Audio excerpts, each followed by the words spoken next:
Welcome back. If you've ever parented a child through their teenage years, then you know it can be a roller coaster of emotions. Sometimes happiness can seem like an impossibility, but our next guest, award-winning author Deborah Ann Davis, has the background to help parents with daughters get the tools to find their happiness. Good morning, Deborah.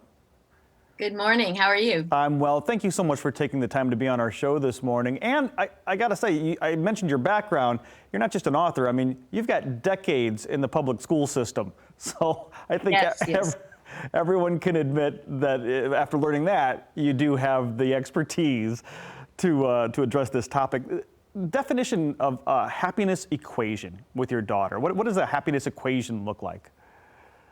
Well, if you want to make relationships like their math equation, then it would be happy mom plus happy daughter equals happy relationship.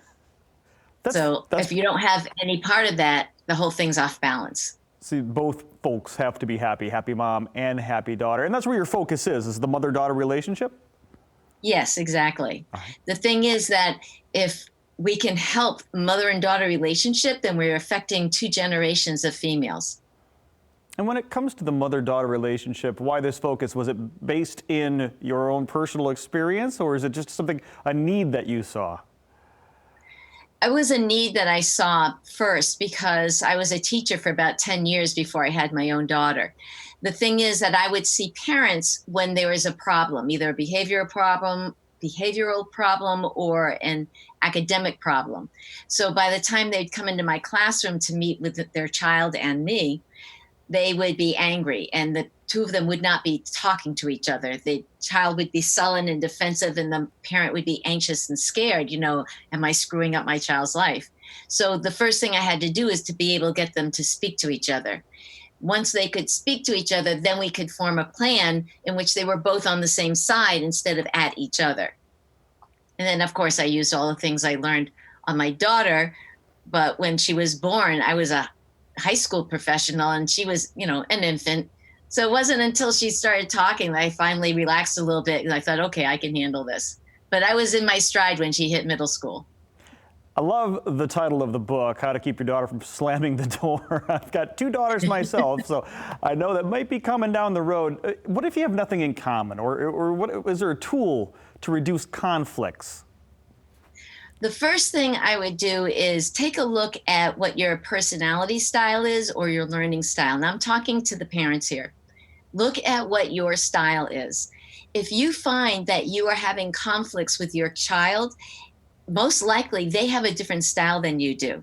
That means the way they process the world, the way they take in information, the way they have relationships is done differently than the way you do it. So they may not understand, or they could be surprised by the things that you do and your reaction to the things that they do.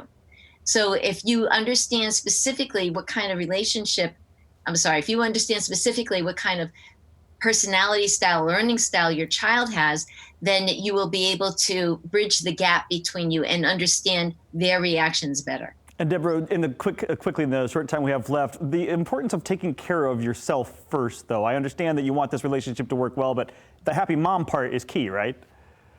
It's the most important thing, because if the mom is, say they're trying to be the daughter's best friend and acquiescing, then what you have is an unhappy mom but a satisfied daughter, and the whole thing is out of balance. And if you're not taking care of your health, then you're out of balance. Plus, your daughter will follow your I'm not taking care of myself pattern and think that that's the way they should value their own self-care.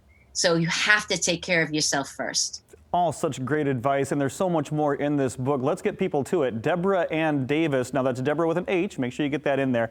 DeborahAnnDavis.com if you want to get a copy of that book or get more information. I'm sure it's jam-packed full of good advice. Deborah, thank you so much for the time.